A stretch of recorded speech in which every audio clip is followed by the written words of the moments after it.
It's Mayor Hobbs. You delivered the city report last week on how we're doing. How's Thunder Bay doing? I think we're doing great. We can always improve. There's always room for improvement, but the corporate report showed that in 2012 we achieved a lot of our goals on the strategic plan, on governance, on infrastructure, making it a smart, beautiful city. This year alone, we're putting about $32 million into our infrastructure, which is record numbers. Looking at governance again, we brought the tax rates down. Believe it or not, we've reduced business tax 17% in the last 3 years. We've put an extra 1.5% of our budget into infrastructure every year. And if you take that away, we still are the lowest tax rate we've had in 10 years since 2003. As far as working with youth, we're looking at that piece in a big way. A pilot project for a youth project at Victoriaville, and we're now looking for a site for a permanent youth center. We're making a lot of strides. We're opening up the... What I sense in the city is, in a lot of parts of Thunder Bay, there's a growing sense of optimism. I'm hearing that everywhere. I was at Canada Day yesterday, and there's about 20,000 people down there, and the excitement level is just phenomenal. And talking to young kids especially, they're all optimistic. They want to stay here and have a future here, get a job here. All the mining that's around us, if the government gets off their butts and gets that infrastructure in place, we're going to be doing really well, as will the First Nations communities. And that's going to be a big source of our employment as well, because we're hurting with Saskatchewan, Alberta booming, Quebec, northern Quebec booming. Thunder Bay has a real shortage of labor, and we're going to have to rely on those First Nations communities to help us supply that labor pool. What do you think the government can do to assist the First Nations youth, especially, to be ready to be a career in mining? Well, we're already talking with Confederation College, Lakehead University, and they're ramping up programs, programs to teach kids how to weld, to teach engineers, to teach all the mining components. And the government needs to get that infrastructure in the north, south, east, west corridor. They need to address the energy piece for sure. The closure of the Thunder Bay Generating Station is key to this whole mining development as well. And I think I got through the Premier. Talked to her a couple of weeks ago on the phone. I think she's getting to understand the issue more. But we need, if you look at Simpson Street and you go down, walk down Simpson Street, it's one of the most beautifully treed streets in the city. And there's so many old buildings. We need to do some urban renewal there, and we have to have a plan for that area. And I think with the courthouse, with the DSAB building, the new city hall, it's going to bring a whole bunch of new energy to that area. You're seeing some young entrepreneurs opening up there already. There's a bridal shop down there, and I did the grand opening with her, and she's really excited about that area and the potential for it. But we better do something soon. I had Ari Friedman from McGill University come up and met with him. Well, I think I introduced you to him, and he wants to come back and help us with that plan. So there's a few decent businesses going in. A fellow by Fresh Air Experience, his market is unbelievable. He's all over Canada now, and out of a shop in Thunder Bay. We're seeing a lot of it. True Grit, Genevar moving into Inova Park. There's so much excitement in there. 4 new hotels going up. I see 3 cranes in the city. When have you ever seen 3 cranes operating in the city at once? I've never seen it. I did when I was in Calgary. Yeah, exactly.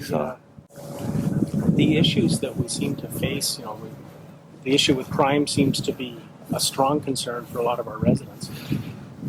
What do we do, and what can citizens do to help the police? And because the police are only as strong as the people. Well, I talked about zone policing, I talked about neighborhood policing in my campaign, and I pushed that. And before I became mayor, I pushed it, and I'm glad to see that Chief Levesque is now going to this zone concept. There's a citizens patrol built into that, and the uptake on that has been huge. So I'm really excited about that. It's not going to be the end all, but it will make a huge difference, because in that system, police officers take control of their neighborhood. The same police officers patrol the same neighborhood, and they own it, and it worked. We did that program in the 80s, and just in the County Park area alone, it cut crime by 27%. So if you take that citywide with this program, if we can cut crime by 27%, man, that's a huge step forward. The Aboriginal people moving down from their communities that are hooked on drugs and alcohol already, we're looking at programs for that. We have the managed alcohol program at Shelter House. We're expanding that program. You're seeing the methadone clinics, and people don't like to hear methadone clinics, but I identified in 1997 when I was on the Police Association that we have the highest drug and alcohol related mental health illness in Ontario, and that hasn't changed, and it's never been addressed. So we're looking at those approaches now, whereas we didn't before. Well, one of the issues to a lot of business people in the downtown South Core are the number of syringes that are all over the neighborhoods. And you get out in the morning and you're walking around, and it's amazing. I think it's ridiculous. 800,000 syringes we gave out last year. That's totally unnecessary. You can't tell me there's that many junkies in this city, or people that are, dependent on drugs that need those needles. I just think the numbers are huge. And maybe it is time to look at needle sites, like Vancouver does. That might be the answer. I haven't... jury's kind of out on that. As you tour the downtown, what you usually find is that there'll be a bag of needles and I think it's 20 is the number they put in, and there'll be one or two out, and exactly, the rest are discarded. And that's what I'm saying. Like, if you need to inject, maybe we should have a safe injection site. I know it's a controversial issue, but so is the managed alcohol program. And that's, if you talk to the chief of police, it's working. They're not seeing those same people coming in day out. And I saw it as a watch commander. I used to know them by name. Hey, Joe, we'll see you tonight, because guaranteed they'd be back in. Now they're getting some treatment. They're not coming back in. They're not being a burden on the police or the hospital, for that matter. Or the healthcare system to a certain degree. Exactly. So, you know what? If we free up those monies in healthcare and policing, maybe the government can use them, and where it's really needed. So those are the kinds of things we're looking at. It's innovative, it's new, because we never took proactive measures before. We were always reactive. And, I've said it all along, police have to be proactive, government has to be proactive. If we can stop code gridlock, look at the effect it's going to have. Yeah. That's the one thing I find in Thunder Bay, is that there's a lot of young people with a lot of talent, and they're into a lot of the new economy, the internet. Thunder Bay is the center of everything in North America. Yeah. And last night at the First Nation powwow at Fort William, that was the saying. Mount McKay is sort of the center of Turtle Island, and that's where the protection of our environment is so important. And I think what we can do is encourage, as with the city. What is the city going to be able to do to encourage innovation in our youth in the city? Well, just our teaming up with Fort William First Nation 2011, October 4th, we signed that historic declaration of commitment, and that was huge. And we're sitting down trying to sort out, not only we have some legal issues, obviously we're going to do that, but we're looking at industrial lands with what's coming at us, tax-free lands. We're trying to promote those, and Fort William First Nation are teaming up with us to do that. They partnered with us on the mining readiness strategy, and it's better to work together. For 126 years, we never met each other. We never worked together, and we're right across the river. So we've got all kinds of initiatives. Georgianne Morrisseau, the new chief, it's exciting. She's 28 years old and a brilliant lady, speaks 3 languages, and she wants to move her First Nation forward, like I want to move the city of Thunder Bay forward. So we'll do that together. Racism, we have to get rid of that, and we'll never get rid of it. That's a pipe dream, but we're working on those kinds of initiatives as well, and get an inclusive community. I met with the Muslim Society about 3 weeks ago. I went to their barbecue, and they want to grow from 500 to 1,000 members, and we have to dispel those myths about Muslim people, that they're not terrorists. So they had a barbecue with the castle for the kids, and it was like walking into any other barbecue in town. And so we're going to do an article in September in the paper on that community. But we're becoming more global as a city. I really believe that. I see the diversity in this city, and it's just fantastic. Excellent.